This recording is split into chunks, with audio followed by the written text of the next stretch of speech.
Bab 71. Saat ini, Jiang Yan baru saja pulang kerja dari rumah sakit. Melihat hanya Lin Yu yang ada di rumah, dia sedikit bingung dan berkata, "Di mana orang tuamu?" "Sedang makan di luar." Lin Yu berkata, "Aku lapar. Jika kamu tidak lapar, bolehkah aku memberikannya padamu?" "Tidak, aku akan memasakkan mie untukmu." Lin Yu bereaksi dengan cepat dan segera mengganti minyak kata-katanya ketika dia melihat ada yang tidak beres. "Oke," Jiang Yan menjawab, memakai sepatunya dan duduk di sofa. Dia bahkan tidak repot-repot melepas stokingnya, jadi dia membungkuk dan menggosok betisnya. Rumah sakit sibuk hari ini dan dia banyak berjalan, yang membuatnya kelelahan. Setelah beberapa saat, Lin Yu membuat mie, menyerahkannya padanya, duduk di sampingnya, menarik betisnya dan meletakkannya di pangkuannya. "Apa yang kamu lakukan?" Jiang Yan menatapnya dengan heran. "Apakah kakimu tidak sakit? Aku akan meremasmu." Lin Yu tersenyum, lalu dengan lembut meremas betis Jiang Yan dengan kedua tangannya. Jiang Yan hanya merasakan perasaan hangat dan nyaman, dan rasa lelah di kakinya hilang. Saat makan mie dan melihat Lin Yu, dia sebenarnya merasa sedikit bahagia. Jangan memakai sepatu hak tinggi seperti itu di masa depan. Itu tidak baik untuk kesehatanmu. Lin Yu menundukkan kepalanya dan berkata, "Jika kamu benar-benar ingin memakainya, kembalilah setiap hari dan biarkan aku memijat kakimu. Tentu saja, jika kamu tidak membenciku. Ada pijat gratis, mengapa aku harus tidak menyukainya?" Jiang Yan mendengus. Lin Yu tersenyum, lalu menambahkan sedikit kekuatan lagi dan memijat telapak kaki Jiang Yan melalui stoking. Bahkan setelah berjalan selama sehari, kaki Jiang Yan tidak berbau sama sekali, dan bahkan ada sedikit aroma. Melihat jari kakinya yang halus dan sempurna, Lin Yu tidak bisa menahan detak jantungnya. "Menyebalkan sekali, Zhang tua. Mengapa kamu berpura-pura kepadaku?" Saat ini, Jiang Jingren dan Li Suqin kembali. "Ayah, ada apa?" Jiang Yan bertanya dengan tergesa-gesa saat dia melihat ekspresi tidak senang ayahnya. "Tidak apa-apa, tidak apa-apa." Li Suqin dengan cepat melambaikan tangannya pada Jiang Yan dan Lin Yu. Jiang Jingren tidak berkata apa-apa, hanya masuk ke kamar tidur dan membanting pintu. "Bu, ada apa dengan ayahku?" Lin Yu bertanya dengan rasa ingin tahu. "Apa yang bisa saya lakukan? Saya merasa tidak nyaman di tempat kerja." "Itu semua hal sepele," kata Li Suqin tak berdaya. "Bu, tolong beritahu ayahku untuk santai dan jangan tersinggung." Jiang Yan segera menasihati. Li Suqin mengangguk dengan cepat dan memasuki ruangan. Lin Yu tidak bisa menahan tawa diam-diam, merasa bahwa ayah mertuanya seperti anak kecil. Bahkan di usianya, dia masih marah di setiap kesempatan. "Siapa yang kamu tertawakan? Jangan tertawa." Lin Yu dengan cepat menegakkan wajahnya. Keesokan paginya, segera setelah Lin Yu bangun, Suekin menelepon dan berkata dengan panik, "Apakah Anda di rumah sakit? Sesuatu terjadi di sini. Saya ingin Anda membantu saya menemui pasien." Lin Yu mendengar nada suaranya salah, mengetahui bahwa situasinya mungkin serius, buru-buru berkata, "Bawa dia ke rumah sakit sekarang, saya akan segera ke sana." Setelah menutup telepon, Lin Yu bergegas ke rumah sakit tanpa sarapan. Begitu dia tiba, Suekin datang dari belakang. 2 mobil mewah datang bersamanya. 5 atau 6 wanita berpakaian mewah turun dari mobil, 2 di antaranya mengenakan topeng tebal dan kacamata hitam. Begitu mereka keluar dari mobil, salah satu wanita berteriak pada Suekin sekuat tenaga, "Mengapa Anda membawa kami ke klinik medis yang kumuh ini? Saya beritahu Anda, jika saudara perempuan saya meninggalkan bekas luka di wajahnya, saya akan menuntut perusahaan Anda karena bangkrut." Wajah Suekin menjadi pucat dan dia mengabaikannya. Dia segera berlari ke rumah sakit. Ketika dia melihat Lin Yu, dia segera menenangkan diri dan bertanya, "Bisakah kamu mengobati masalah kulit?" "Sabar di sini. Coba saya lihat. Mari kita bicarakan," kata Lin Yu dengan tenang. "Aula kebangkitan. Omong kosong apa? Pengobatan Tiongkok. Bah, kakak iparku berkata bahwa pengobatan Tiongkok hanyalah tontonan yang membodohi orang." Dengan tajam, dari perkataan para wanita ini, terdengar bahwa mereka sangat marah, yang menunjukkan bahwa Suekin cukup menyinggung mereka. Lin Yu mengerutkan kening, merasa bahwa para remaja putri ini sangat berisik, rasanya seperti mereka memasuki peternakan ayam. Sue Qin buru-buru memanggil kedua wanita yang memakai masker, lalu Lin Yu memperkenalkan mereka dan berkata, ini saudari Wang, dan ini saudari Zhao. Mereka berdua menderita alergi kulit yang parah akibat penggunaan kosmetik yang didistribusikan oleh perusahaan kami. Saya telah ke rumah sakit untuk disuntik selama beberapa hari, tetapi tidak ada yang membaik, dan kakek saya tidak ada di Qinghai, jadi saya hanya bisa datang kepada Anda. Nada suaranya terdengar sedikit cemas dan tidak berdaya. Lagi pula, jika ini masalah menyebar, ini jelas merupakan pukulan telak bagi perusahaan mereka. Kamu masih berani mengatakan bahwa wajah kita dirusak oleh kosmetik mahal itu. Apakah itu kosmetik atau racun? Itu saja, apakah kamu tidak takut dihukum oleh Tuhan karena menghasilkan uang sebanyak itu? Kepada saya laporkan saja ke Badan Pengawas Obat dan Makanan. Saya rasa perusahaan Anda tidak akan dilarang. Para wanita yang datang bersama-sama mengatakan sesuatu satu sama lain secara agresif uang. Tapi itu memiliki efek ini, jadi dia tentu saja sangat marah. Lin Yu mengabaikan mereka, berjalan ke arah kedua pasien itu dan memberi isyarat agar mereka melepas masker dan kacamata hitam mereka. Saya melihat wajah kedua pasien itu bengkak dan merah, dengan benjolan kecil berwarna merah, menutupi seluruh wajahnya. Apakah gatal? Lin Yu mengenakan sarung tangan, memperhatikan wajah mereka dengan cermat, dan bertanya. Yah, ini sedikit gatal. Suster Wang mengangguk. Gatalku parah, tapi aku tidak berani menggaruknya. Rasanya sangat perih saat aku menggaruknya, kata Suster Zhao buru-buru. Meskipun Lin Yu tampak muda, untuk beberapa alasan, ketika Lin Yu mengerutkan kening dan memeriksanya, mereka merasa nyaman, dan secara tidak sadar mengembangkan rasa percaya dan ketergantungan pada Lin Yu. Petik 2. Jika tebakanku benar, kamu seharusnya membutuhkan waktu lebih lama daripada saudari Wang, kan? Lin Yu bertanya pada saudari Zhao. Iya, kau tahu. Aku pakainya seminggu lebih lama dari dia, dan tiba-tiba jerawatku merah. Awalnya aku tidak terlalu memperhatikannya, mengira itu karena begadang, tapi aku tidak melakukannya. Aku tidak menyangka penyakit itu akan menyebar ke wajahku dengan sangat cepat. Itu akan terjadi. Suster Zhao mengangguk dengan tergesa-gesa. Apakah kamu sudah membawa kosmetik yang kamu gunakan agar aku bisa melihatnya? Bawa. Saudari Wang segera mengeluarkan botol biru kecil dari sakunya dan menyerahkannya kepada Lin Yu. Itu adalah merek terkenal di dunia. Lin Yu melihat bahan-bahan pada kosmetik tersebut, lalu mengeluarkannya dengan tangannya dan menciumnya.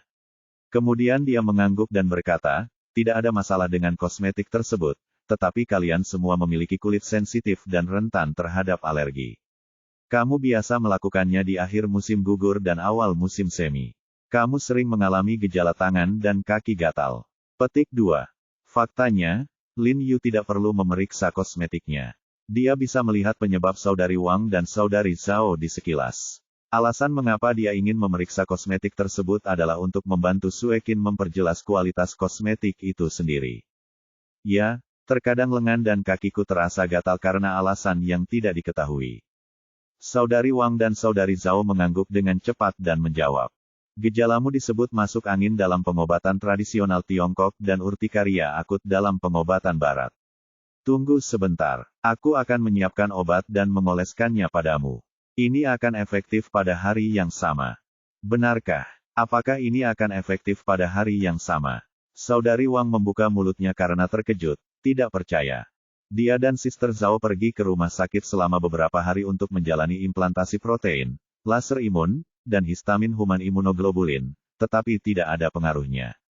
Sekarang Lin Yu benar-benar mengatakan bahwa hasilnya efektif pada hari yang sama, yang sungguh luar biasa. Anak muda, kamu terlalu membual. Bagaimana gejala parah seperti itu bisa disembuhkan dalam 1 hari? Artinya butuh beberapa hari untuk pulihkan. Benar, itu bohong. Ayo cepat pergi. Jangan biarkan dia memperlakukanmu lebih serius. Petik 2. Ya, jika penampilannya rusak, itu akan lebih dari kerugiannya. Keempat wanita yang duduk di sebelahku sedang berdiskusi, jalan. Saudari Wang dan saudari Zhao juga ragu-ragu dan saling memandang, tampak bingung. Saudari Wang, saudari Zhao, percayalah, dia adalah seorang dokter pengobatan Tiongkok yang sangat hebat. Karena Anda telah memberinya begitu banyak suntikan tetapi tidak berhasil, mengapa tidak biarkan dia mencobanya? Baiklah, kalau begitu aku akan membiarkan dia mencobanya, tapi jika dia harus menyembuhkan kita, aku tidak akan membiarkanmu pergi. Saudari Wang ragu-ragu sejenak, tapi setuju. Pada saat ini, Lin Yu telah kembali ke lemari obat dan mengambil obatnya. Kemudian dia masuk ke dalam dan menemukan penggiling obat. Dia mengumpulkan beberapa obat Tiongkok dan menggilingnya menjadi bubuk. Kemudian dia menuangkannya ke dalam toples obat, dicampur sedikit air, dan mengaduk bubuk obat. Dua saudara perempuan, silakan masuk dan cuci mukamu. Lin Yu menyuruh saudari Wang dan saudari Zhao untuk masuk dan mencuci muka mereka, lalu mencelupkan sendok ke dalam lumpur dan mengoleskannya ke wajah mereka. Hei, apa yang kamu buat? Gelap, apakah ada masalah? Mengapa aku terlihat begitu menakutkan? Petik 2. Lao Wang, Lao Zhao, jika kamu merasa tidak nyaman, cepatlah katakan. Wanita di sebelah mereka tidak bisa menahan keringat untuk saudari Wang dan saudari Zhao. Pasta obat di tangan Lin Yu tidak terlihat terlalu indah, dan juga memiliki bau herbal yang kuat. Sister Wang dan Sister Zhao juga awalnya khawatir, namun setelah mengaplikasikannya, mereka justru merasa sangat nyaman. Lumpurnya terasa menyegarkan dan sejuk saat diaplikasikan ke wajah, menenangkan. Sangat keren. Oke, tunggu setengah jam, cuci dan aplikasikan lagi. Lin Yu selesai mengaplikasikannya dan meminta mereka menunggu dengan sabar. Apa yang kamu lamar pada mereka? Sue Qin berjalan ke arah Lin Yu dengan rasa ingin tahu dan bertanya dengan suara rendah. Pengobatan Tiongkok. Lin Yu menjawab, jangan khawatir, selama mereka mengoleskannya lagi, wajah mereka akan kembali seperti semula. Urtikaria akut mudah disembuhkan. Resep yang saya siapkan tidak hanya bisa menyembuhkan penyakitnya, tapi bantu juga mereka mengobatinya. Kulit menjadi putih, lembut dan halus, dan tidak akan mengganggu Anda lagi. Petik 2. Bisakah juga membuat kulit menjadi putih, lembut dan halus? Petik 2. Saya sendiri yang mencocokkannya, ada apa?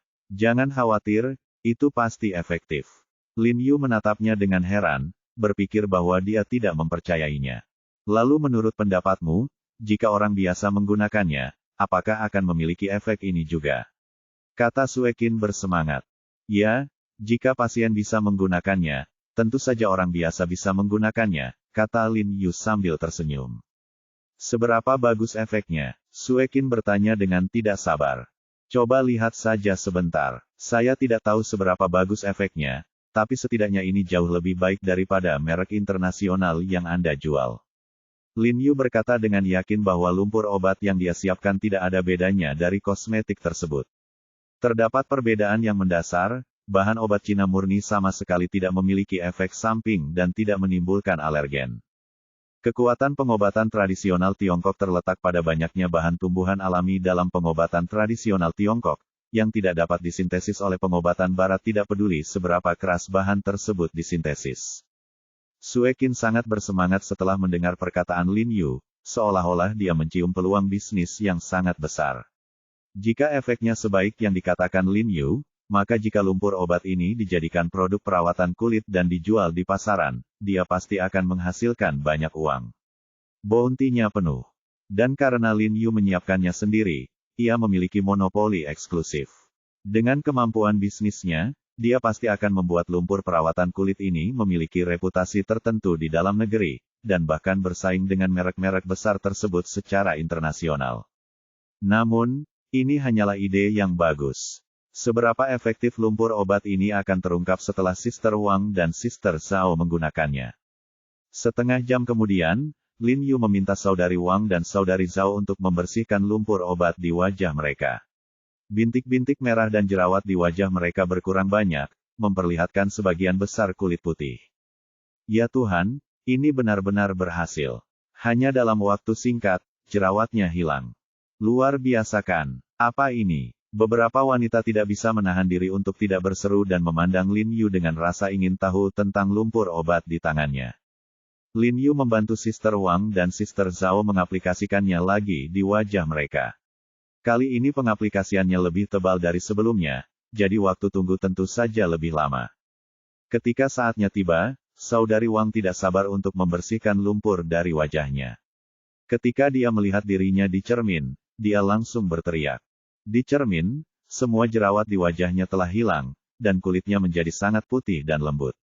Bahkan kerutan di sudut matanya telah memudar, membuatnya tampak setidaknya 5 atau 6 tahun lebih muda. Sekelompok wanita terkejut ketika mendengar teriakannya. Mereka mengira ada yang tidak beres dan buru-buru bangkit dan berlari.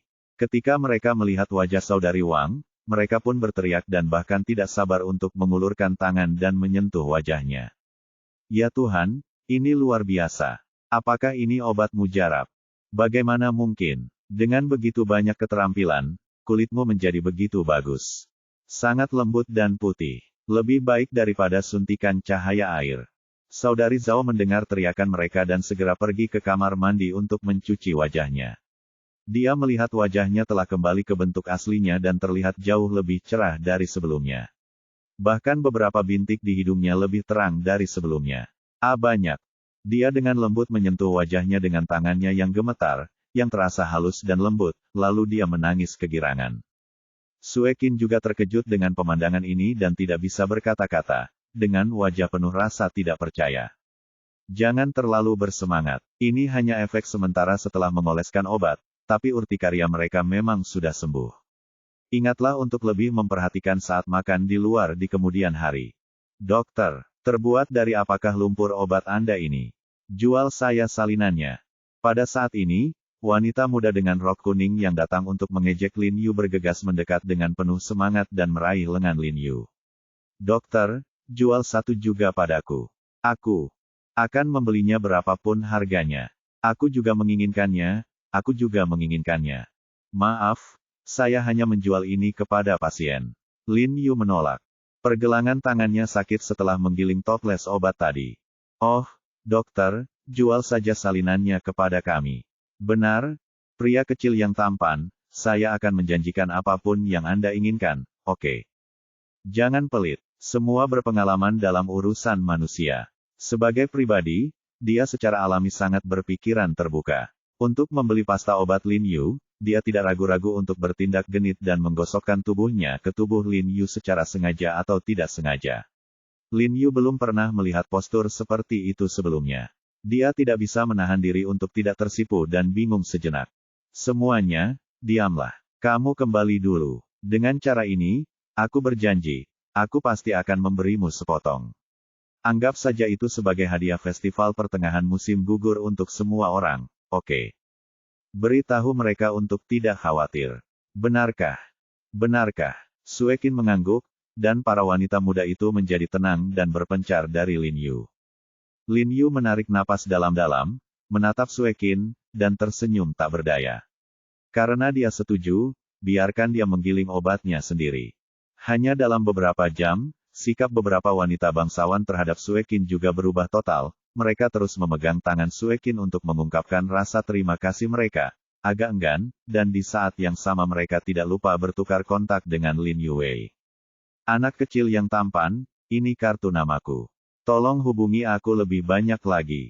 Di masa depan, anak kecil yang tampan, ini milikku. Aku akan lebih sering mengunjungimu ketika aku punya waktu.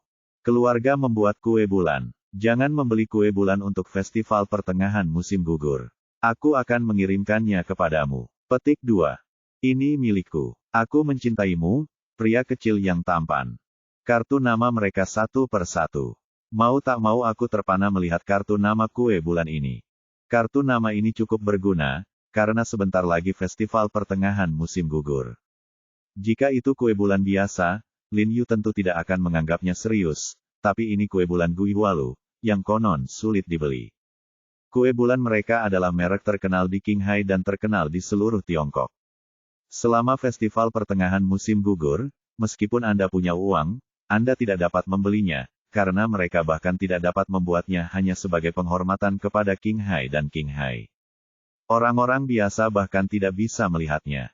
2 hari yang lalu, ayah mertuaku berteriak bahwa sayang sekali dia belum pernah makan kue bulan di rumah Gui Hua selama bertahun-tahun. Jadi Lin Yu ingin wanita ini membantunya membuat kue bulan dan memberikannya kepada ayahnya mertua dan ibu mertua untuk mencoba nanti.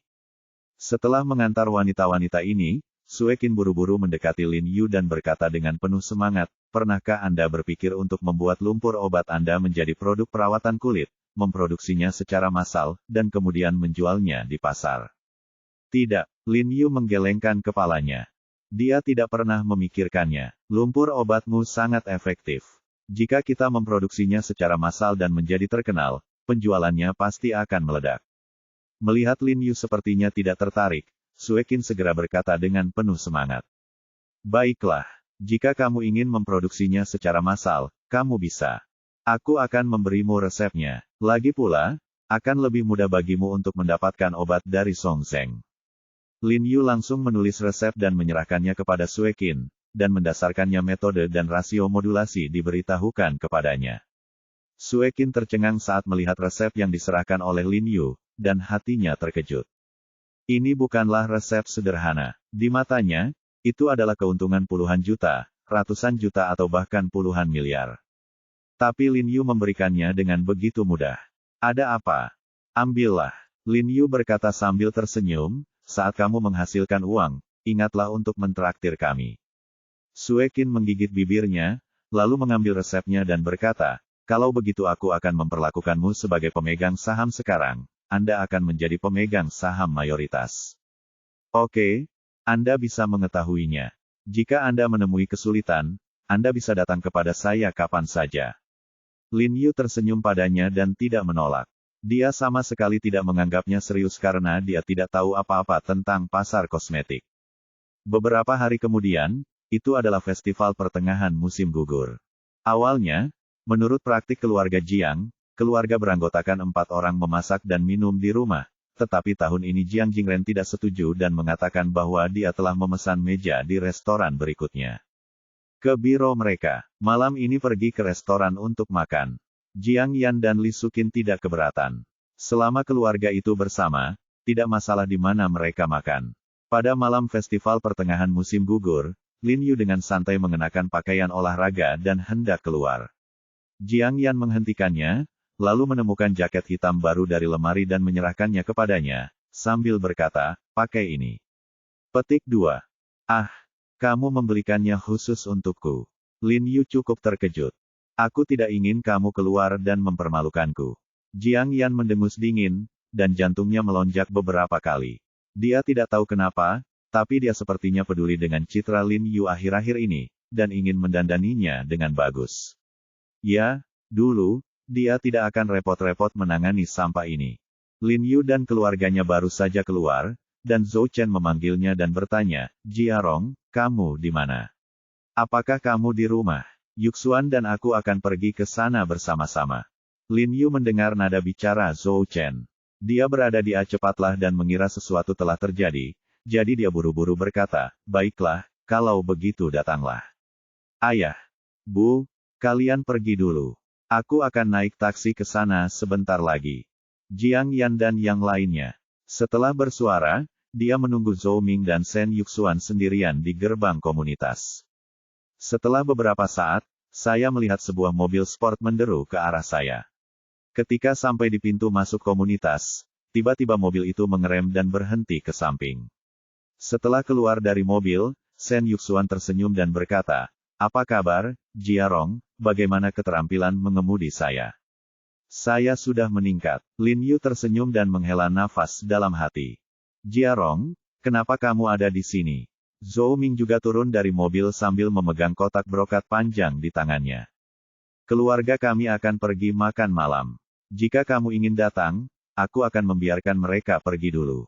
Oh, tidak ada hal besar yang harus kami lakukan. Kami baru saja melakukan perjalanan khusus untuk memberikan hadiah festival pertengahan musim gugur kepada Paman Jiang, kata Zhou Chen dan menyerahkan kotak brokat itu kepada Lin Yu dan berkata sambil tersenyum, buka itu dan lihat apa yang ada di dalamnya. Lin Yu membuka kotak brokat. Ketika saya melihat kotak itu, saya menemukan bahwa di dalamnya ada lukisan tinta yang digulung, memancarkan aura hijau, yang jelas bernilai banyak uang. Dia buru-buru membuka kaligrafi dan lukisannya, dan melihat gambar badas Sanren dengan bunga plum. Zhou Chen, aku tidak bisa memiliki ini. Harganya terlalu mahal. Lin Yu buru-buru mengemas lukisan itu dan menyerahkannya kembali kepada Zhou Chen. Anda pasti tahu kalau lukisan indah badas Sanren bisa dijual dengan harga lebih dari 100 juta yuan. Meski kualitas lukisan ini agak rendah, harga pasarannya setidaknya sekitar 20 juta. Lin Yu tentu saja tidak bisa menerima hadiah mahal dari Zhou Chen selama festival pertengahan musim gugur. Ini adalah sesuatu yang aku dan Yuxuan buat. Kami membelinya sebagai kerja sama. Mengetahui bahwa Paman Jiang menyukai ini, kami datang ke sini untuk memberikannya kepadanya. Jika kamu tidak menerimanya, kamu akan meremehkan kami berdua. Zhou Chen mengeluh. Benar, Jiarong, kenapa kamu begitu sopan padaku? Biar ku beritahu, 2 potong nanmu anehmu menghasilkan banyak uang untuk anak ini terakhir kali. Kaligrafi dan lukisan belaka bukanlah apa-apa. Ngomong-ngomong, jika Yuxuan tidak memberitahuku, aku akan lupa, Jiarong, aku sudah menjual kedua pohon nanmu aneh itu terakhir kali. Dan keuntungannya sangat besar, 20% dari keuntungan yang dijanjikan akan menjadi dibayarkan kepada paman saya telah ditransfer, tetapi bank akan tertunda, mungkin baru sampai pada malam hari, kata Zhou Chen buru-buru. Kalian berdua. _2. Lin Yu menggelengkan kepalanya tanpa daya dan tersenyum, lalu berkata, oke, aku akan menerimanya untuk saat ini. Aku akan berterima kasih kepada kalian berdua atas nama ayah mertuaku. Mengikuti siapa? Itu dia, oke, cepat pergi ke festival, kita berdua akan pergi dulu. Zhou Chen dan Shen Yuxuan masuk ke mobil lagi dan menghilang dalam sekejap mata. Lin Yu menganggapnya merepotkan, jadi dia tidak mengirim kaligrafi dan lukisan ke atas, tetapi langsung naik taksi ke restoran yang dipesan oleh ayah mertuanya. Dalam perjalanan, Lin Yu menerima telepon lain. Itu adalah karyawan rumah Guihua, mengatakan bahwa istri bos mereka secara khusus meninggalkan beberapa kotak kue bulan penghormatan untuk Lin Yu, dan menanyakan di mana alamatnya, dan dia akan mengirimkannya kepadanya. Kita sedang makan di luar, ayo kita bawa langsung ke hotel. Lin Yu memberitahunya lokasi restorannya. Meskipun ini adalah festival pertengahan musim gugur, namun bisnis restorannya sangat bagus dan hampir penuh. Tampaknya semakin banyak orang yang suka makan di luar selama festival. Menurut lokasi yang disebutkan oleh Jiang Yan, Lin Yu menemukan ruang pribadi terbuka tempat mereka berada. Tetapi yang mengejutkan Lin Yu, ada keluarga lain di meja bundar besar saat ini. Ada pasangan tua yang sedikit lebih tua dari Jiang Jingren dan Li Suqin, pasangan muda berusia pertengahan 30-an, dan sepasang anak kembar berusia 7 atau 8 tahun. Ini adalah rekan ayah, Paman Zhang, dan ini Bibi Yan, serta putra dan menantu mereka, saudara Zhang, dan saudari Liu. Jiang Yan segera berdiri dan memperkenalkan Lin Yu, dan berkata, kursi ditentukan oleh ayah sudah pergi. Paman Zhang dan yang lainnya kebetulan sudah memesan meja di sini, jadi mereka meminta kami untuk datang bersama. Menyebalkan sekali, saya sudah memesannya untuk besok. Dia tidak hanya marah karena mejanya hilang, tetapi juga marah karena bosnya telah menghancurkan mejanya dan meninggalkan tempat duduk untuk Lao Zhang. Hal ini membuatnya kehilangan muka. Berjuang secara terbuka dan diam-diam, selalu ingin bersaing. Oke, bukankah ini bagus? Sangat menyenangkan ketika dua keluarga berkumpul, kata Paman Zhang sambil tersenyum, merasa cukup bangga di dalam hatinya. Apakah ini Jiarong? Kudengar kamu membuka klinik medis. Bibi Yan bertanya sambil tersenyum. Ya, Bibi. Lin Yu berkata jujur. Apakah ada masa depan untuk menjadi dokter? Bagaimana penghasilannya? Paman Zhang juga bertanya sambil tersenyum, yang terlihat agak dangkal. Tidak buruk. Baru saja dibuka. Tidak terlalu banyak orang. Saya bisa mendapat 7 hingga 8 ribu sebulan. Lin Yu menjawab dengan jujur. Karena biayanya tidak tinggi, penghasilannya tidak terlalu mengesankan, tapi setidaknya dia bisa mandiri. Itu bisa menyamai pendapatan harian Si Hui kita ya, Si Hui. Paman Zhang menoleh ke putranya Zhang Zihui dan bertanya. Bukan hanya itu, ayah, sekarang saya menambahkan kinerja saya dan menghitung. Pendapatan harian lebih dari 10 ribu, kata Zhang Zihui sambil tersenyum, nada bangga terlihat jelas. Dia adalah seorang dokter yang kembali dari luar negeri. Setelah kembali, dia bergabung dengan sebuah perusahaan besar milik negara. Dengan koneksi bibinya, dia naik ke posisi manajer regional di usia muda dan menerima perawatan yang sangat murah hati. Ketika dia mengatakan ini, dia melirik ke arah Jiang Yan secara tidak sengaja, dengan perasaan senang di hatinya, karena ayahnya telah mengatakan kepada Jiang Jingren sebelumnya bahwa dia ingin dua keluarga menikah, tetapi Jiang Yan menolak karena dia terlalu tua, jadi dia terus membawa ada sedikit kebencian. Lagi pula, jika kecantikan seperti Jiang Yan tidak tersedia, siapapun tidak akan mau melakukannya. Penghasilan menantu laki-laki saya tidak tinggi, tapi lelang barang antik terakhir. Oke, Lao Jiang, ini semua tentang biji wijen dan millet busuk. Jangan sebutkan itu. Puluhan juta itu adalah uang mati. Semakin banyak Anda membelanjakan, semakin banyak Anda membelanjakannya. Semakin sedikit. Ketika Jiang Jingren hendak berbicara, Paman Zhang langsung menyela. Jiang Jingren menelan kata-katanya dan sangat marah hingga dia bahkan lupa bahwa Lin Yu punya pekerjaan paruh waktu pekerjaan di perusahaan perhiasan. Lin Yu menggelengkan kepalanya tak berdaya dan tersenyum, mengingat betapa marahnya Jiang Jingren saat pulang terakhir kali, dan menebak bahwa Zhang tua yang dia bicarakan adalah Paman Zhang ini. Kata-kata Zhang memang sangat tidak menyenangkan. Oke, ayo, makan, makan. Bibi Yan melihat suasananya kurang tepat, dan segera menyapanya untuk makan bersama. Jiang Jingren dan Lao Zhang memiliki temperamen yang sangat buruk, dan mereka tersedak setiap saat-saat mengobrol. Lin Yu merasa sedikit lucu dan marah. Dia merasa kedua orang ini tampak seperti anak-anak tua. Ngomong-ngomong, Ayah, Paman Jiang, saya secara khusus meminta seseorang untuk memesan kue bulan dari Changsheng Sai untuk Anda cicipi. Zhang Zihui sepertinya tiba-tiba teringat sesuatu, dan buru-buru berbalik dan mengambil kotak brokat, membukanya dan mengeluarkan beberapa kue bulan yang dikemas dengan hati-hati dan membagikannya kepada semua orang. Lao Jiang, sulit untuk membeli kue bulan dari Changsheng Sai, terutama saat festival pertengahan musim gugur. Tidak masalah, kamu tidak bisa membelinya sama sekali. Zihui kami masih meminta banyak orang untuk membelinya, tertawa. Berkata, saya tidak tahu jenis kue bulan apa yang akan dibeli keluarga Anda tahun ini. Changsheng Sai juga merupakan kue bulan khas Qinghai, yang kedua setelah Guihualu dalam reputasinya, dan juga sangat sulit untuk dibeli selama pertengahan festival musim gugur. Siapa yang makan Changsheng Sai? Jika kita ingin makan, kita makan Guihualu. Jiang Jingren berkata sedikit tidak yakin, mengetahui bahwa Lao Zhang sengaja berbicara dengannya.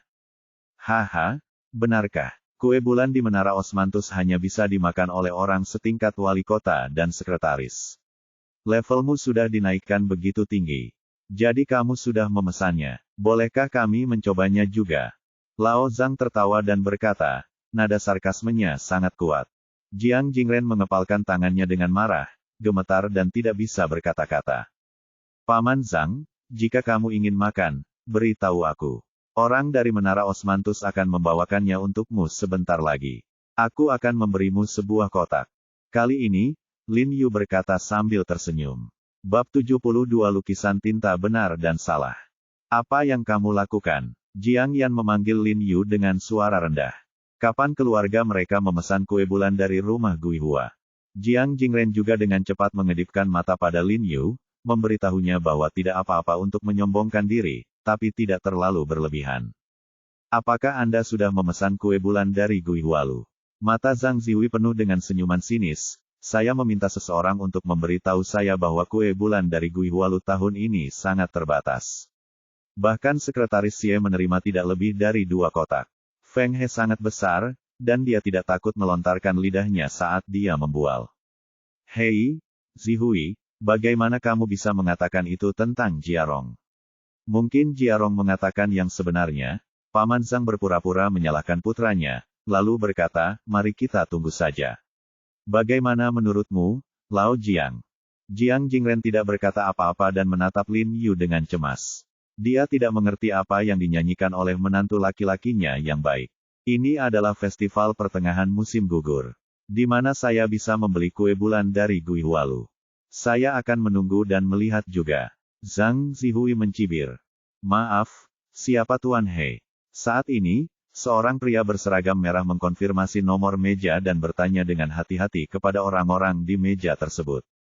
Pria itu membawa 3 kotak brokat sederhana dan indah di tangannya, dengan 3 karakter besar berlapis emas di atasnya, Menara Osmanthus.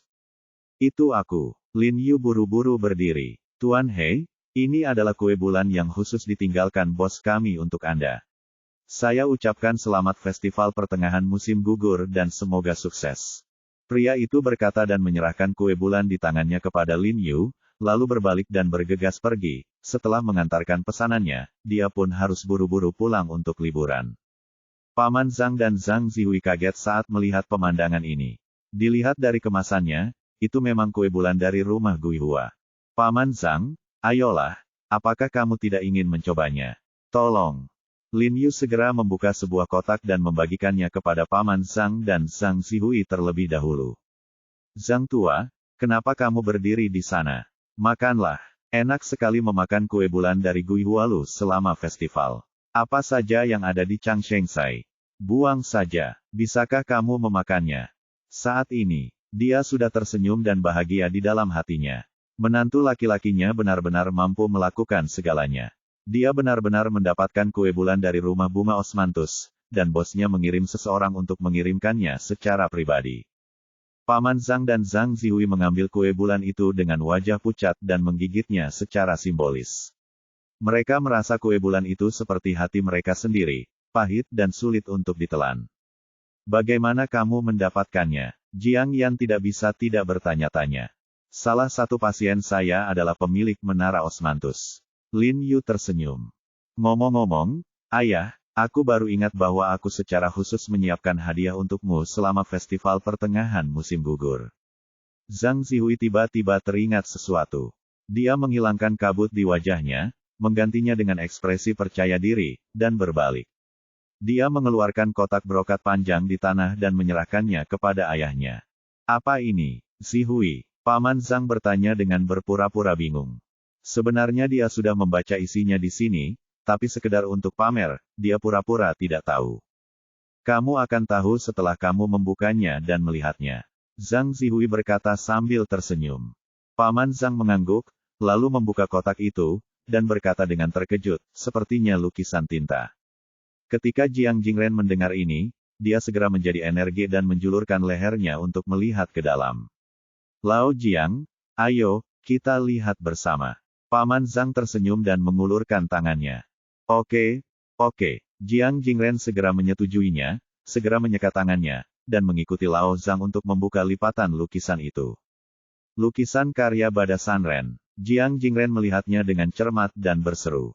Lin Yu sedikit terkejut, dan berpikir bahwa itu adalah suatu kebetulan hari ini. Zhou Chen baru saja memberinya lukisan karya Bada Sanren, dan lukisan lainnya muncul di sini.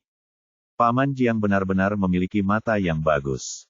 Ini adalah lukisan elang dan batu yang dibuat oleh Bada Sanren di akhir zaman. Lihat gaya lukisannya, warna tintanya, dan pesonanya. Ini jelas merupakan sebuah mahakarya di kalangan mendiang Bada Sanren. Zhang Zihui menegakkan dadanya dan berkata dengan bangga. Lin Yu melirik lukisan itu dan melihat bahwa elang dalam lukisan itu tampak seperti aslinya, dengan mata menghadap ke atas, bebatuannya aneh dan bergerigi, dan gayanya aneh. Gaya lukisan secara keseluruhan serius, dingin, halus, yang mana memang merupakan gaya lukisan akhir Bada Sanren.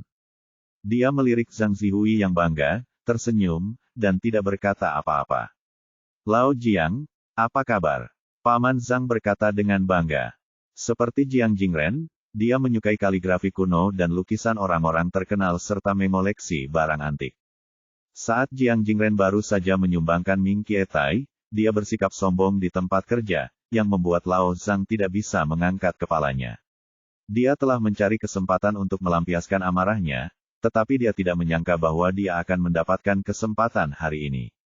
Karena selain Ming Kietai, Jiang Jingren tidak punya banyak hal lain untuk ditawarkan di rumahnya. Ini sangat bagus. Jiang Jingren menahannya untuk waktu yang lama dan berkata dengan nada rendah. Dia hanya merasakan sesak di dadanya. Dia tidak tahu bagaimana Zhang Tutua ini bisa bernasib buruk dan mendapatkan mahakarya seperti itu. Zihui, lukisan ini pasti tidak murah, kan? Li Sukin merasa sedikit iri di matanya. Tidak buruk, saya tidak menghabiskan banyak uang. Menyebutkan hal ini, Zhang Zihui menjadi lebih bangga dan berkata dengan kepala tegak, ketika saya pergi ke Taipei untuk membahas kerja sama beberapa waktu lalu, seorang pengusaha kaya menjual setengahnya dan setengahnya memberikannya kepadaku. Totalnya harganya hanya kurang dari 3 juta. Petik 2.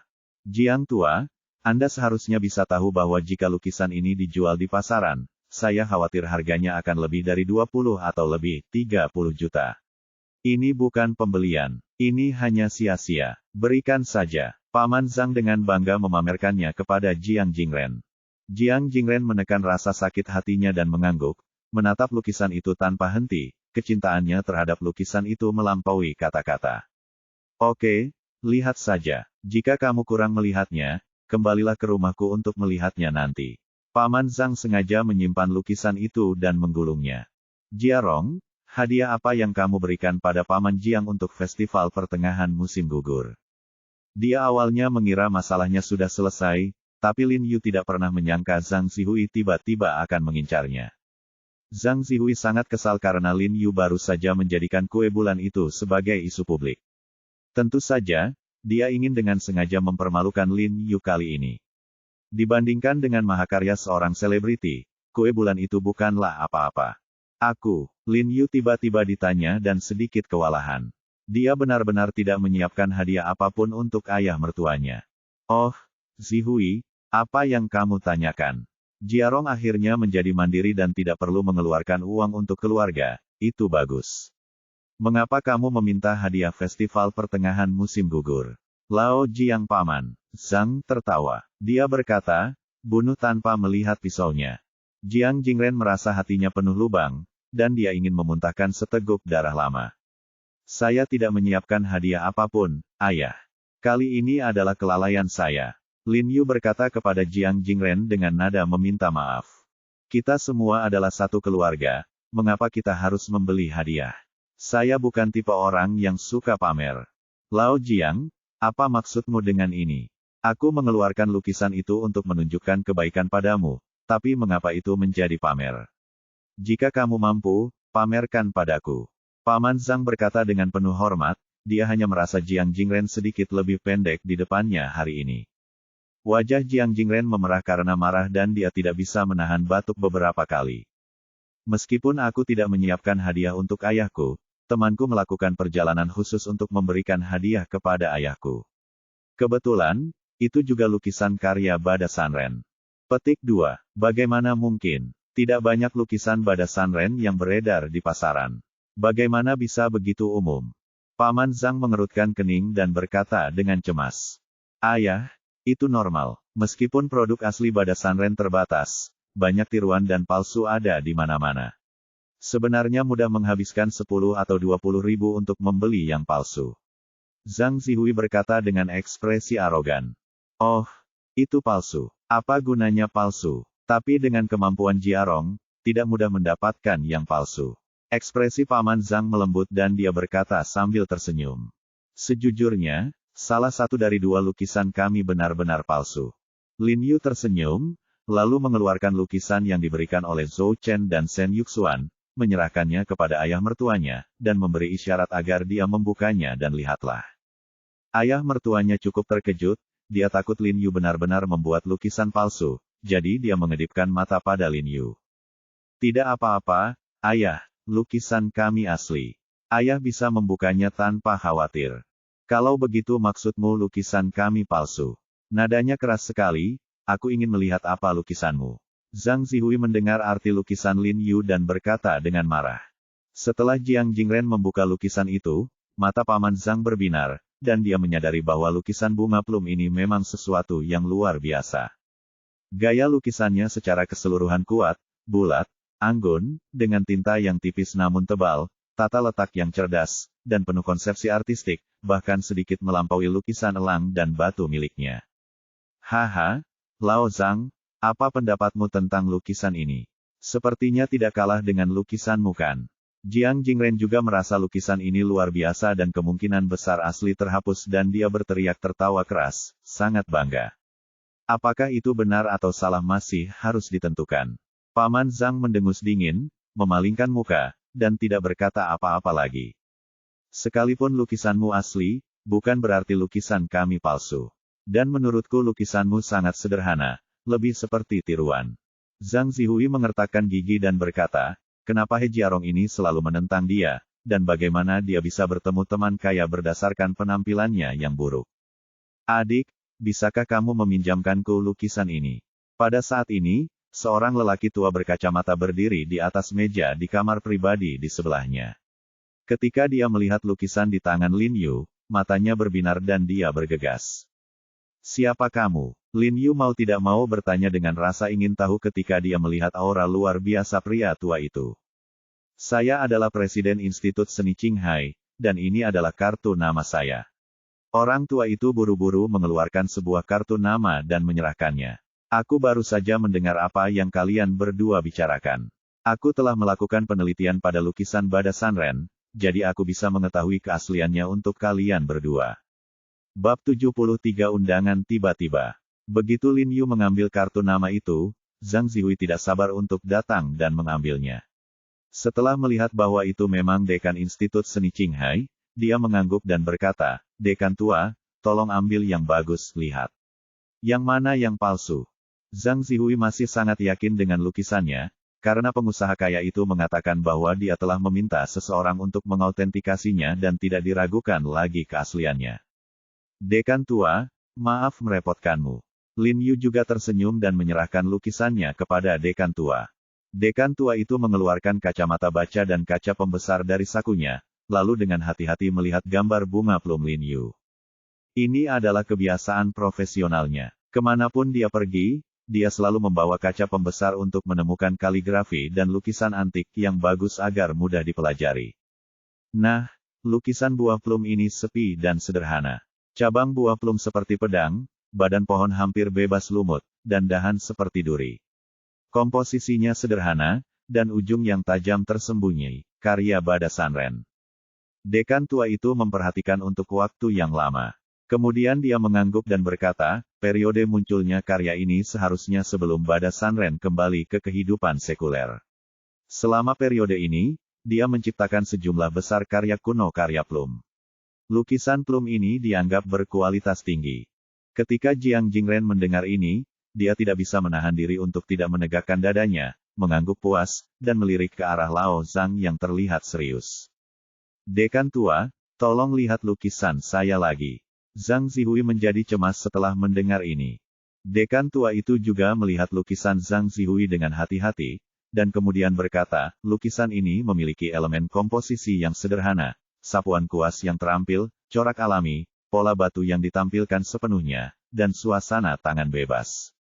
Tampaknya kemungkinan besar berasal dari Nasional ke-8 Kongres Partai Komunis Tiongkok. Tangan orang pegunungan." Mendengar ini, Paman Zhang dan Zhang Zihui hanya bisa menghela nafas lega. "Teman kecil, kamu baru saja mengatakan bahwa salah satu lukisanmu benar dan satu lagi palsu. Apakah kamu bertanya-tanya apakah lukisan batu elang itu palsu? Saya tidak tahu bagaimana kamu bisa membedakannya." Dan memandang Lin dari atas bingkai kacamatanya. "Tuan tua, apakah Anda sedang menguji saya?" Lin Yu berkata sambil tersenyum. Dia mendengarkan dengan sangat jelas kata-kata yang digunakan oleh dekan lama. Ketika berbicara tentang lukisannya, dekan tua menggunakan kata, "pasti," tetapi ketika berbicara tentang lukisan Zhang Zihui, dia menggunakan, "sangat mungkin." Terlihat dekan lama telah mengidentifikasi keasliannya, tetapi kata-katanya terlalu kabur, dan kebanyakan orang tidak akan dapat mendengarnya tanpa mendengarkan dengan cermat. "Jangan berani-berani, aku hanya penasaran, kenapa kamu bilang lukisan ini palsu?" Kata dekan tua itu sambil tersenyum. "Benar, kenapa kamu bilang lukisan kita palsu?" Zhang Zihui berkata dengan marah. "Sebenarnya sulit untuk mengidentifikasi lukisan ini, dan mudah untuk mengatakannya. Saya yakin dekan tua telah melihatnya." Lin Yu berjalan ke gambar batu elang sambil tersenyum. "Bagaimana menurutmu?" Dekan tua itu mengangkat alisnya. "Tadi Anda sudah menjelaskannya dengan sangat jelas. Dari segi tata letak, gaya lukisan, sapuan kuas, memang sangat mirip dengan gaya Bada Sanren, bahkan sudah sampai pada titik palsu dan asli. Jika penulis baru menyelesaikan lukisannya, maka ini saya khawatir sulit bagi orang untuk membedakan lukisan itu." Kata Lin Yu dengan tenang, lalu meletakkan jarinya di segel merah tanda tangan dan berkata, "Sayangnya, seniman itu mencap tanda tangannya di sini, setelah menyelesaikan lukisannya. Itu hanya berlebihan." Petik 2. "Lelucon, apakah kamu melihat tanda tangan ini dengan jelas? Atau kamu pura-pura tidak mengerti sama sekali? Bukankah ini sangat jelas? Ini adalah tanda tangan yang mencela diri sendiri dari Bada Sanren. Zihui mencibir, merasa Lin Yu berpura-pura menjadi canggih. Keledai gesan memang merupakan tanda tangan Bada Sanren yang umum digunakan, namun waktu kemunculannya salah. Seperti yang Anda katakan sebelumnya, lukisan ini adalah karya akhir Bada Sanren, dan keledai Gama hanya umum digunakan pada masa-masa awal tentang kembalinya dia ke kehidupan sekuler. Setelah tahun ke-27 masa pemerintahan Kangqi, lukisan yang dia gunakan ditandatangani oleh Bada Sanren, jadi dapat disimpulkan bahwa lukisan ini tidak asli. Kata Lin Yu dengan tenang. Oke, anak muda, kamu benar-benar memiliki visi yang unik. Dekan tua itu sangat memuji setelah mendengar kata-kata Lin Yu. Ekspresi Zhang Zihui tiba-tiba berubah dan dia bertanya, Dekan tua, maksudmu lukisanku tidak asli, tapi kamu hanya... Aku hanya mengatakan itu sangat mungkin, yang berarti mungkin juga palsu, jawab dekan tua. Ini, wajah Zhang Zihui menjadi pucat, dan dia merasa kata-kata dekan tua itu seperti sambaran petir. Penglihatannya menjadi gelap dan dia duduk di kursi. Wajah Paman Zhang juga pucat, dia merasa dadanya sesak dan dia tidak bisa bernapas. Dia masih berpuas diri membeli lukisan palsu seharga 3 juta. Zihui, wajar jika anak muda melakukan kesalahan. Tidak apa-apa. Jika kamu lebih menderita, kamu akan tumbuh dewasa. Jiang Jingren menangkap kesempatan itu dan menambahkan hinaan pada lukanya tanpa lupa tertawa. Kini giliran Paman Zhang yang ditembak dengan ribuan anak panah. Teman kecil, aku ingin tahu di mana kamu bekerja. Dekan tua itu bertanya pada Lin Yu dengan rasa ingin tahu. Oh, ini kartu nama saya, Pak Tua. Saya sendiri yang membuka klinik medis, kata Lin Yu dan buru-buru menyerahkan kartu namanya kepada dekan lama. Dokter, dekan tua itu sedikit terkejut, lalu dia tersenyum dan berkata, jika semuanya baik-baik saja, teman kecil, silakan mengunjungi institut kami. Jangan khawatir, dekan tua, saya pasti akan mengunjunginya lakukan itu. Sebelum Lin Yu bisa mengatakan apapun, Jiang Jingren langsung tertawa.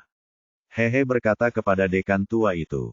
Setelah dekan lama kembali, Paman Zhang dan Zhang Zihui tampak murung dan tidak berbicara. Hei, kenapa tiba-tiba aku punya lebih dari 20 juta di kartuku? Jiang Jingren tiba-tiba merasakan ponselnya bergetar, dan dia sedikit terkejut saat mengeluarkannya. Oh, ngomong-ngomong, ayah, Zhou Chen berkata bahwa dia meneleponmu untuk mendapatkan bagian keuntungan kinanmu terakhir kali. Hari ini adalah hari yang baik, haha. Memang benar uang di kartu orang tuaku semuanya adalah uang mati, tapi aku benar-benar tidak tahu berapa lama 70 hingga 80 juta uang mati ini akan dihabiskan. Sedikit liar bangun dan marah sampai mati. Saat ini, saya benar-benar tidak bisa menyelesaikan makanannya. Paman Zhang berkata ada sesuatu yang lain di rumah dan meminta keluarganya untuk bangun dan pergi bersama. Lao Zhang, jika kamu ingin melihat gambar bunga plum ini di masa depan, datanglah ke rumahku kapan saja. Jiang Jingren tidak pernah lupa berteriak ke punggung Lao Zhang. Ayah, lihat dirimu. Jiang Yan berkata kepada Jiang Jingren dengan agak marah. Merasa bangga, haha, Zhang tua ini masih ingin bersaing dengan saya, bisakah dia membandingkannya dengan saya? Jiang Jingren berkata dengan gembira, ayo, jika dia tidak memakannya, kita akan makan itu, menantu yang baik, ini kepiting. Yang terbesar, aku akan memberikannya padamu. Lin Yu tersenyum tak berdaya. Meskipun ayah mertuanya agak tidak masuk akal, keluarga Paman Zhang memilikinya kesalahan sendiri. Siapa yang meminta mereka membuat masalah terlebih dahulu? Setelah makan malam, Jiang Yan tiba-tiba berkata, ayah dan ibu, kamu bisa berkendara pulang sendiri. He Jiarong dan aku ingin berjalan-jalan di pantai. Tempat ini tidak jauh dari pantai, dan bulan sangat cerah malam ini, Jiang Yan merasa lega. Saya punya ide untuk berjalan-jalan di pantai.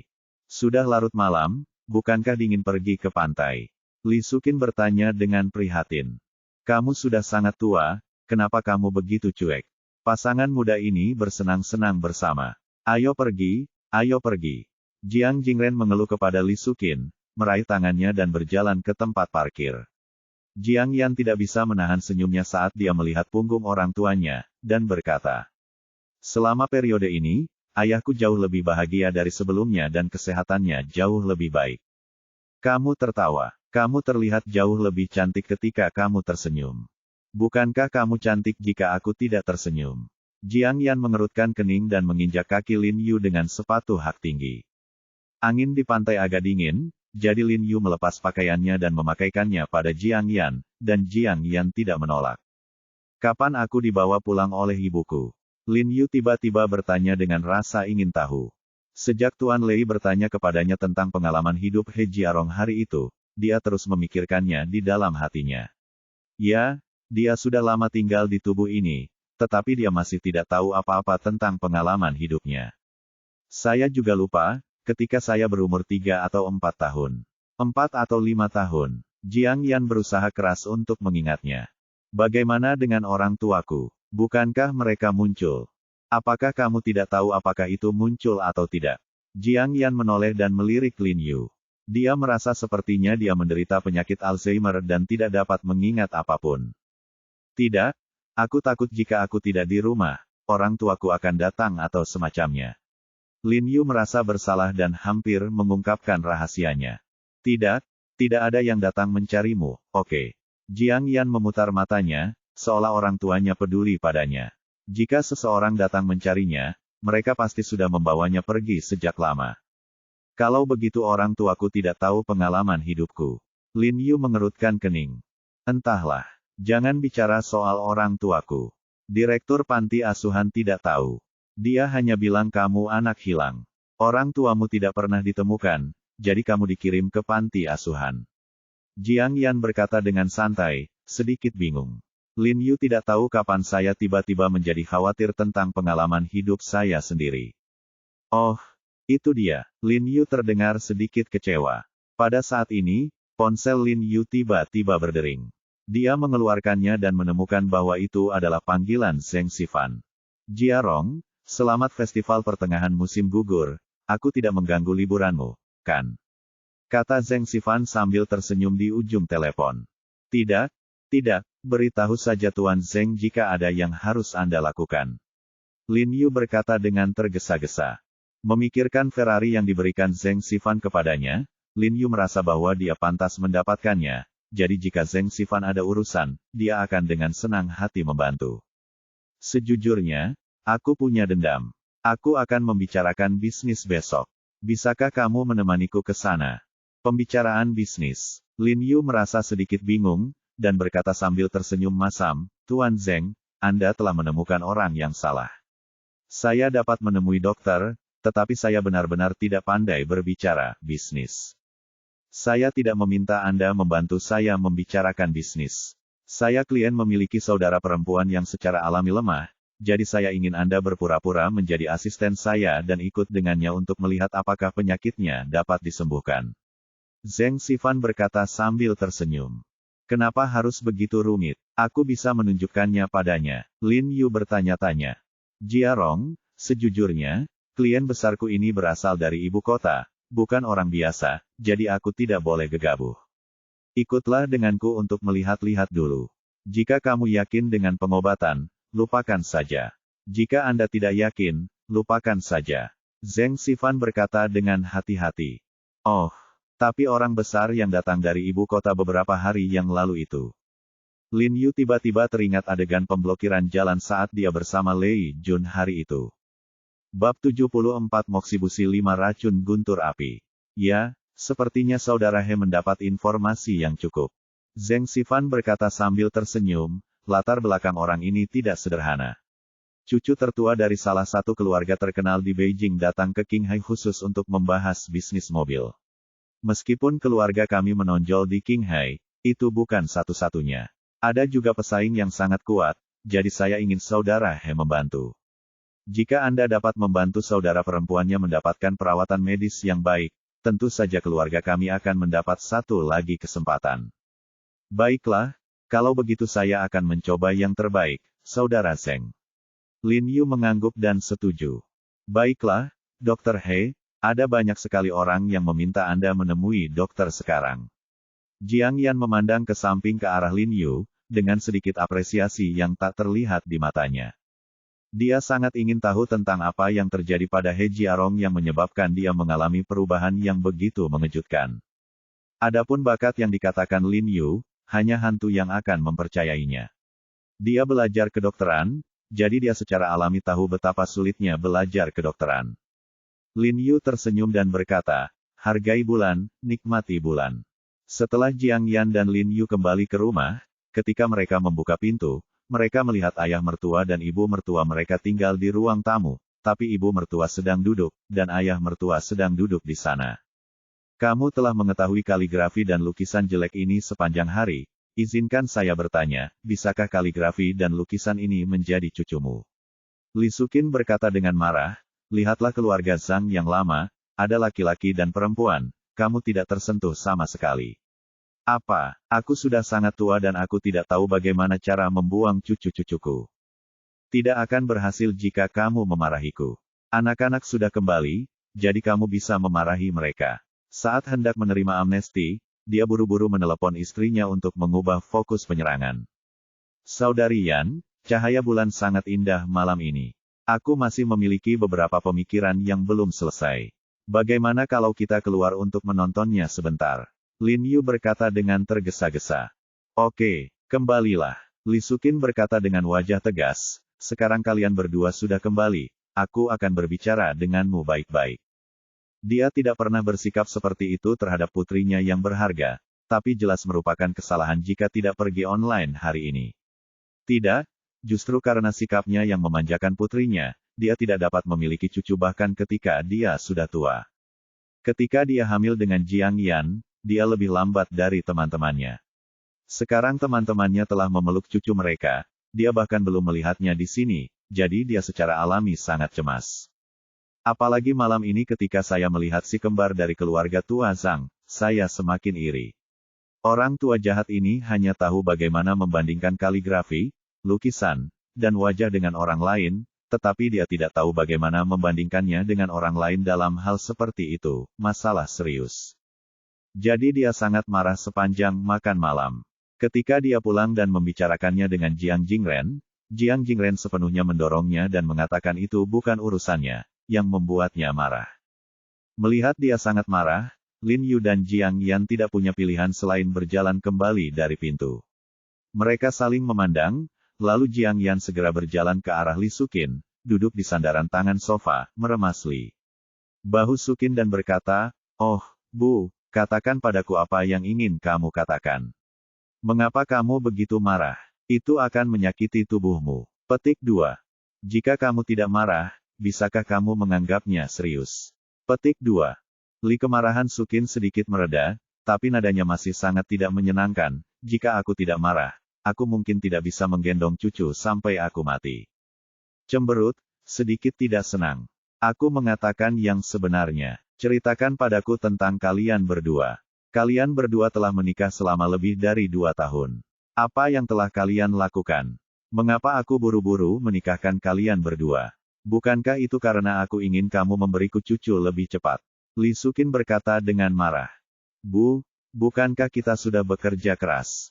Lin Yu menggaruk kepalanya dan tersenyum malu. Tampaknya ibu mertua tua itu sangat terstimulasi hari ini. Dia ingin mengesampingkannya dan hanya berbicara beberapa patah kata sebelum semuanya berakhir. Bekerja keras. Kamu berusaha terlalu keras. Sudah kubilang He Jiarong, jangan buang waktumu. Sekarang ada banyak orang yang ingin menikahi putriku. Li Suqin kembali terangsang oleh kata-kata Lin Yu, menunjuk ke arahnya dan berkata dengan marah. Setiap kali dia menyebutkan topik ini, Lin Yu bekerja keras. Wajah Jiang Yan memerah dan dia berkata, Bu, bagaimana kamu bisa mengatakan itu? Jangan berpikir menghasilkan uang untuk keluarga kita bukanlah masalah besar. Biar ku beritahu, itu tidak ada gunanya. Aku tidak mau uangnya, aku hanya menginginkannya. Cucu, Li Suqin mengucapkan selamat tinggal dengan marah, diam-diam marah. Benar, kalian berdua dengarkan, Yaner, jangan biarkan Jiarong bekerja keras, kalian juga harus bekerja keras. Jiang Jingren memarahi dengan tangan di belakang punggungnya. Jiang Jingren mengatakan ini secara tidak sengaja, tapi Jiang Yan terdengar malu.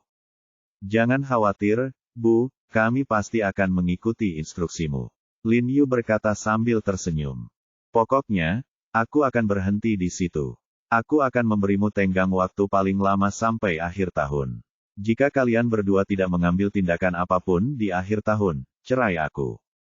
Ucapnya dengan marah, lalu bangkit dan masuk ke dalam rumah sambil membanting pintu. Ibumu mengucapkan kata-kata marah, jangan dimasukkan ke dalam hati, jangan dimasukkan ke dalam hati. Jiang Jingren buru-buru menasihati mereka. Hati Lin Yu tergerak, dia tidak tahu apakah perkataan ibu mertuanya itu benar atau marah tidak adil bagi saudara Jiarong. Saya menggunakan tubuh orang lain, tetapi saya tidak memenuhi kewajibannya terhadapnya.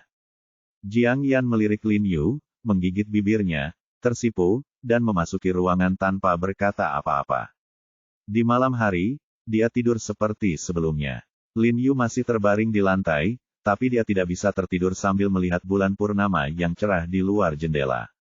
Jiang Yan juga tidak bisa tidur di tempat tidur, dia merasa seolah-olah ada api yang menyala di hatinya. Dia sekarang memiliki rasa sayang tertentu pada Lin Yu, tapi dia masih tidak bisa mengatakan bahwa dia menyukainya. Apalagi mencintainya jika dia diizinkan sepenuhnya masih agak sulit untuk menerima Lin Yu. Namun orang tuanya memang semakin tua, dan wajar saja jika mereka sangat ingin memiliki cucu. Melihat Jiang Yan tidak bisa tidur, Lin Yu bertanya dengan suara rendah, bagaimana kalau? Tidak, saya sudah di sini selama beberapa hari terakhir, menjadi panas dan dia menoleh ke sisi lain. Lin Yu tidak bisa menahan senyum pahit. Faktanya, ketika dia melihat Jiang Yan tidak bisa tidur, dia ingin bertanya padanya apakah dia ingin memijat kepalanya. Keesokan paginya, Zheng Sifan menelepon Lin Yu dan datang sendiri untuk membawanya ke Hotel Shangri-La di distrik baru. Ada beberapa pria berjas mengenakan pakaian hitam dan headphone berdiri di lobi hotel. Setelah mengetahui bahwa Lin Yu dan Zheng Sifan akan pergi ke kamar pribadi presiden di lantai paling atas, mereka menggeledahnya, mereka membawanya masuk. Dapat lift. Setelah sampai di ruang pribadi presiden, sudah ada 2 orang di ruang tamu. Salah satunya adalah pria gemuk berusia 50-an, berpenampilan kemerahan dan sedikit berminyak, dan satu lagi adalah pria berusia 40-an, mengenakan pakaian sederhana dan sederhana, mengenakan masker wajah. Dia mengenakan kacamata hitam dan melihat dengan penuh perhatian. Zheng Sifan cukup terkejut saat melihat Fatih dan mereka berdua. Wajah Fatih langsung menjadi gelap saat melihatnya, dan dia menatapnya dengan dingin tanpa mengucapkan sepatah kata pun. Tuan Zheng, ini pasti pesaing Anda, kan? Lin Yu merendahkan suaranya dan berkata di belakang telinga Zheng Sifan. Zheng Sifan mengangguk dan menatap pria berkacamata itu. Maaf membuat kalian berdua menunggu. Adikku akan segera datang. Pada saat ini, seorang pria berusia 20-an keluar dari kamar tidur, mengenakan setelan biru rapi, berjalan dan berbicara dengan momentum yang luar biasa. Itu adalah Chu Yunxi. Tuan Zheng, apakah Anda di sini juga? Chu Yunxi langsung tersenyum setelah melihat Zheng Sifan. Tuan muda Chu. Zheng Sifan segera berdiri dan menyapa sambil tersenyum. Duduklah. Chu Yunxi dengan cepat melambai padanya untuk duduk. Kemudian dia duduk di kursi di sampingnya, memandang pria berkacamata itu dan berkata, sudah berapa lama kamu belajar kedokteran? Tuan, ketika saya berumur 3 tahun. Sampai sekarang, lebih dari 40 tahun.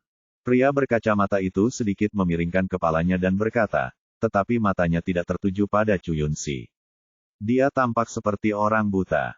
Ketika Zheng Sifan mendengar bahwa pria buta itu adalah seorang dokter, dia terkejut. Dia menoleh untuk melihat pria gendut itu dan mendengus dingin. Pria gendut ini bernama Xiao Yang, dia juga seorang raksasa di industri otomotif di kota Qinghai.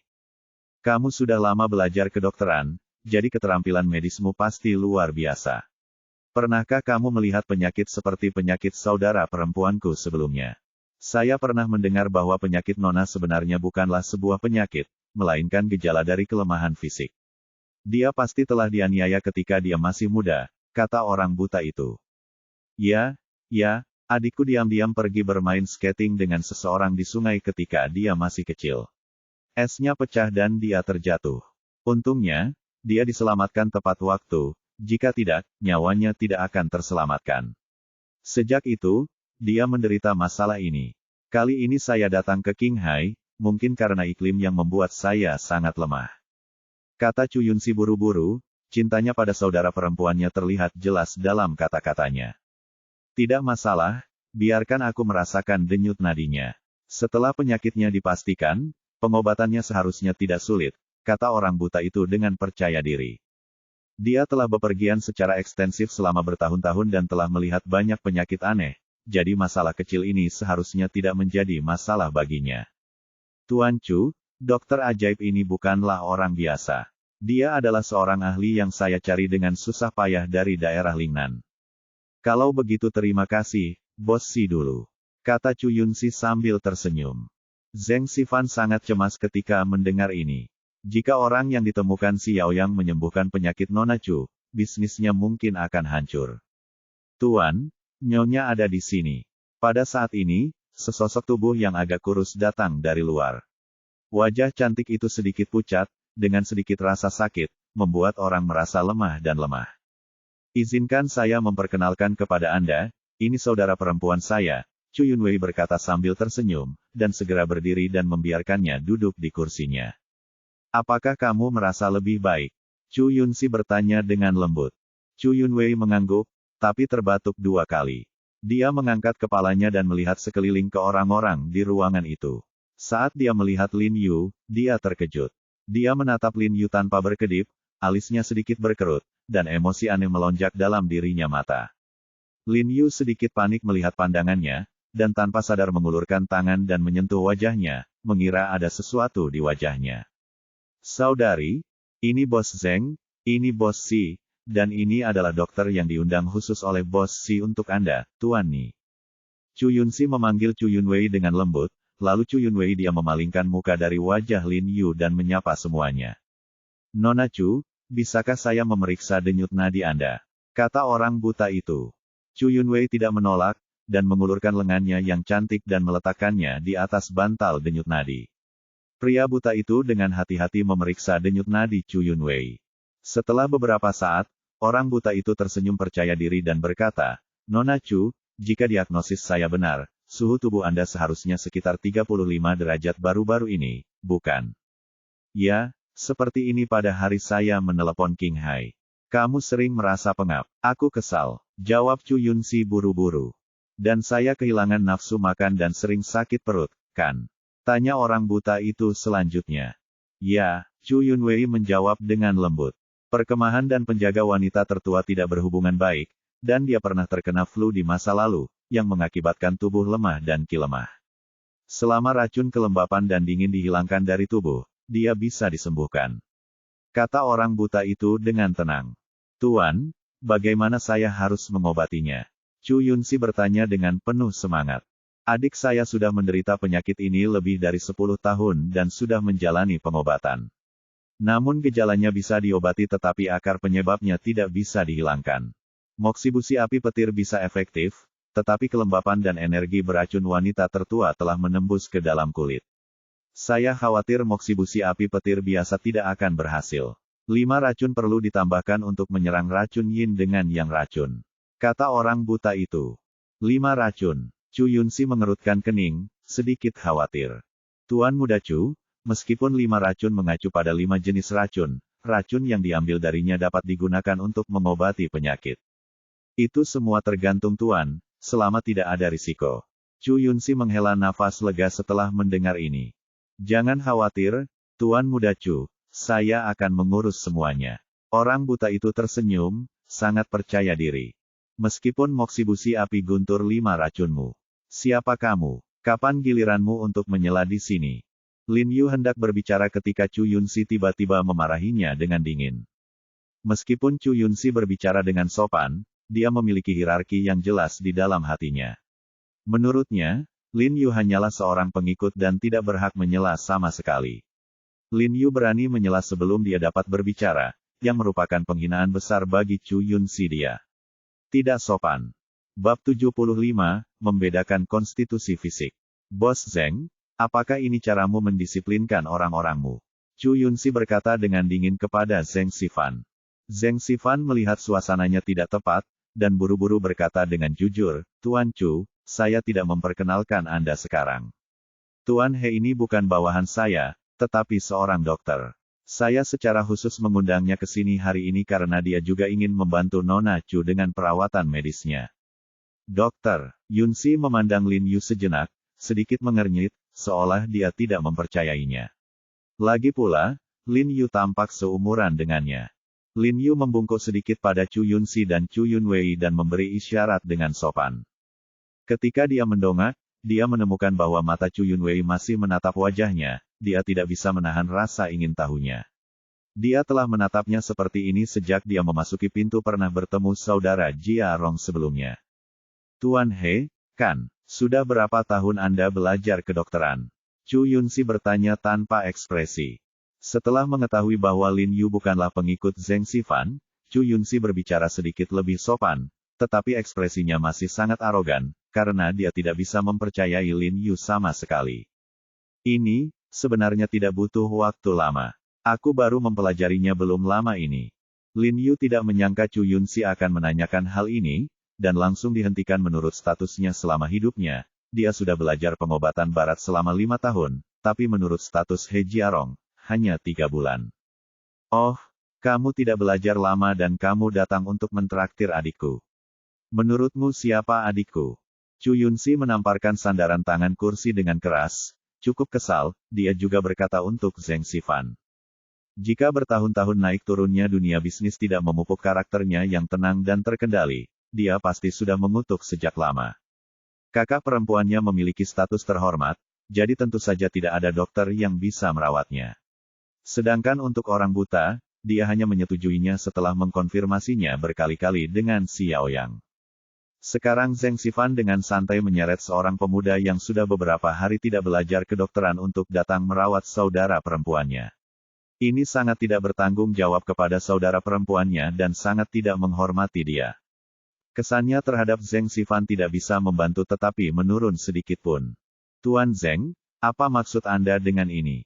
Apakah Anda hanya menarik seseorang dari jalan untuk membodohi Tuan Chu dan Nona Chu tidak lupa memanfaatkan kesempatan untuk menebusnya? Ketika Zheng Xifan mendengar ini, dia merasa cemas dan berkeringat dingin. Dia buru-buru berdiri dan berkata, Tuan Chu, jangan salah paham. Meskipun adik laki-laki saya belum tua, dia memiliki keterampilan medis yang luar biasa. Dia menyembuhkannya, penyakit ayah dan adikku. Ya, makanya aku dengan berani memintanya untuk datang dan memeriksanya hari ini. Kalau bisa disembuhkan, lebih baik. Kalau tidak bisa disembuhkan, tidak ada salahnya mengambil lihat. Tuan Chu, dari apa yang dikatakan adik laki-laki ini tadi, sepertinya dia tidak peduli dengan moksibusi api guntur 5 racun. Asing, aku bisa membiarkan dia menyelesaikan sisanya dan biarkan aku mendengar apa yang dimiliki adikku untuk mengatakan. Pada saat ini, pria buta yang duduk di sofa tiba-tiba berbicara. Mendengarkan kata-kata Lin Yu barusan, dia sepertinya mempertanyakan 5 kata-katanya. Moksibusi api guntur racun, saya merasa agak tidak yakin. Ya, Tuan Chu, sebaiknya Anda mendengarkan pendapat adik saya dan menggunakannya sebagai referensi. Zheng Xifan juga berkata sambil tersenyum. Dia sungguh-sungguh berharap dalam hatinya bahwa Lin Yu dapat memberikan beberapa wawasan unik dan membantunya menyelamatkan mukanya. Jika tidak, begitu Xiaoyang memenangkan kontrak, itu akan menjadi pukulan ganda yang besar bagi perusahaan Zheng. Oke, kalau begitu katakan saja. Chu Yunsi mengangguk dan dengan enggan menyetujui. Setelah menerima persetujuan, Lin Yu mengambil langkah maju dan berkata, Tuan Ni, berdasarkan gejala Nona Chu, Anda mengusulkan rencana pengobatan moksibusi api petir 5 racun, yang memang dapat secara efektif menyembuhkan kelembapan dan racun dingin di bawahnya, kulit, tapi pernahkah kamu memikirkan bahwa jika Nona Chu memiliki perawakan yang istimewa, dia mungkin memiliki efek samping tertentu. Meski jauh dari fatal, tapi... Petik 2. Haha, adikku, menurutku kamu terlalu khawatir. Apa fisik istimewanya? Tidak ada 1 dari 10.000 orang, dan saya baru saja memeriksa denyut nadi Nona Chu dan memastikan bahwa dia menderita konstitusi depresi Qi. Sebelum Lin Yu selesai berbicara, orang buta itu menyelanya dan berkata dengan percaya diri dan tenang. Mengenai masalah kebugaran fisik, dia sudah memikirkannya. Tetapi Lin Yu juga dapat mempertimbangkan aspek ini, yang membuatnya cukup terkesan. Bakat istimewa apa? Apa maksudmu? Chu Yunsi bingung dengan apa yang dia katakan. Dia sangat mencintai adiknya, dan meskipun ada risiko sekecil apapun, dia tidak bisa membiarkan adiknya mengambil risiko ini. Oh, Tuan Chu, pengobatan Tiongkok membagi konstitusi tubuh manusia menjadi 9 kategori. Bakat khusus dan stagnasi Qi adalah salah satunya. Yang saya sebut konstitusi stagnasi Qi berarti tubuh lemah, rentan terhadap kepekaan, depresi, dan visceral, penyakit. Saya baru saja mendengar wanita itu batuk sedikit ketika dia berbicara, dan itu pasti batuk yang parah, kata pria buta itu sambil tersenyum. Yah, Tuan, apa yang Anda katakan itu benar sekali. Adikku memang lebih sensitif dan karakternya tertutup. Dia sudah batuk-batuk selama beberapa waktu. Siapa namanya Mei? Wajah Chu Yunxi dipenuhi dengan kegembiraan, dan dia merasa lebih dan terlebih lagi orang buta ini memiliki keterampilan medis yang luar biasa. Batuk plum bisa diartikan sebagai faringitis kronis, tapi berbeda dengan faringitis kronis. Orang buta itu berkata sambil tersenyum, ini masalah kecil, akan segera sembuh. Itu bagus. Chu Yunxi berkata dengan penuh semangat. Dia tidak menyangka bahwa dia datang ke Qinghai kali ini. Masalah saudara perempuannya tidak serius. Itu baik dan buruk. Seluruh keluarga tidak pernah menganggapnya serius dan tidak mencarinya di ibu kota. Dia telah dirawat oleh dokter dan ahli yang hebat, tetapi dia tidak menyangka gejalanya akan memburuk ketika dia datang ke Qinghai kesempatan untuk menghilangkan akar penyebab penyakit. Lalu apa yang dimaksud Tuan He dengan perawakan khusus? Memikirkan kata-kata Lin Yu, Chu Yunxi sedikit khawatir.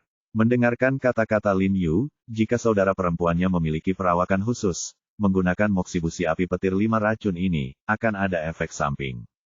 Sederhananya, konstitusi khusus adalah konstitusi alergi, yang mungkin disertai dengan beberapa penyakit bawaan. Setelah orang buta itu selesai berbicara, dia memiringkan kepalanya dan bertanya, Nona Chu, saya ingin tahu apakah Anda pernah mengalami gejalanya alergi sebelumnya. Tidak, Chu Yunwei mengenang, lalu menggelengkan kepalanya.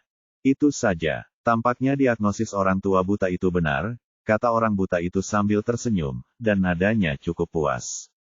Haha, Tuan Guru, adikku memang tidak pernah mengalami gejala alergi. Chu Yunxi pun tertawa. Tetapi fisiknya juga akan berubah, dan beberapa orang juga memiliki 2 atau 3 fisik yang hidup berdampingan. Lin Yu mengerutkan kening dan berkata dengan cemas. Menurutnya, Chu Yunwei memiliki fisik khusus yang tersembunyi. Baiklah, Tuan He, silakan melakukan perjalanan hari ini. Karena Tuan Ni ada di sini, saya tidak akan mengganggu Anda. Kata Chu Yunxi ringan. Menurut pendapatnya, Lin Yu baru saja diekspos kata-kata yang kuat dan masuk akal. Dia tumbuh bersama saudara perempuannya, dan dia secara alami memahami keadaan saudara perempuannya. Dia tidak pernah memiliki gejala alergi apapun, tetapi karakteristik keadaan Qi Yu yang dijelaskan oleh orang buta itu persis sama.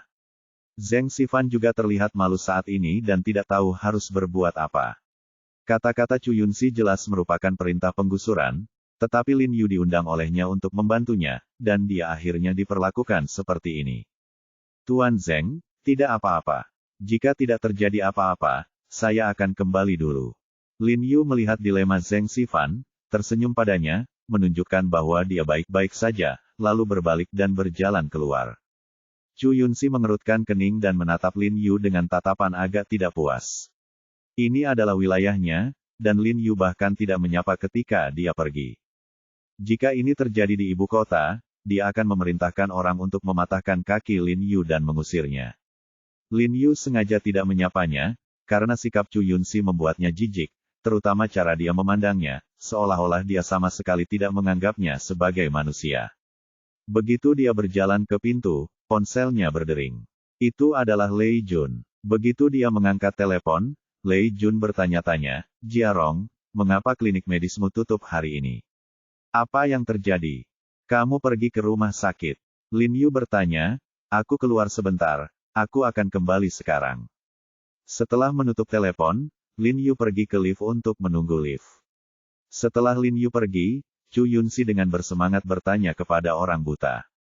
Itu, Tuan Ni, menurut Anda kapan Anda bisa merawat saudara perempuan saya? Bagaimana saya bisa bekerja sama? Saya benar-benar membutuhkan Anda untuk membantu saya menyiapkan sesuatu. Berbicara, sambil meraba-raba, dia mengeluarkan pena dan kertas, menuliskan beberapa ramuan dan bahan-bahan yang diperlukan, dan menyerahkannya kepada Chu Yunxi. Cepat, cepat beli semuanya. Chu Yunxi melihatnya, menyerahkan catatan itu kepada seorang pria berjas, dan menyuruhnya membelinya.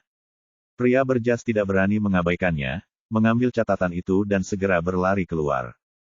Tuan Chu, keterampilan medis Tuan Ni ini memang luar biasa, tapi menurut saya kekhawatiran Tuan He barusan tidak masuk akal.